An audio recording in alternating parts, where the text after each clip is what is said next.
Alright, I'm recording a video to explain why the amount of money AliExpress offered was insulting and not adequate for the amount of damage to this carbon fiber wing. This wing is 100% carbon fiber.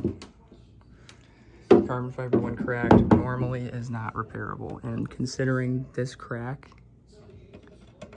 goes all the way through the epoxy to the carbon fiber weave, shows that this wing is not repairable at all and is completely worthless.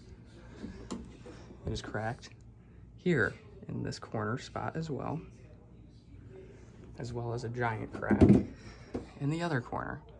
That is also very, very hard to repair, considering it's all the way through the entire clear coat, through the epoxy, again, all the way down to the carbon fiber weave.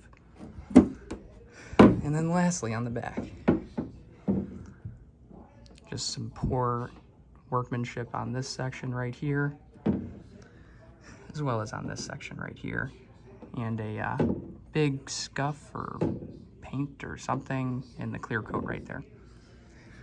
Got another crack in this section right over here, goes all the way up.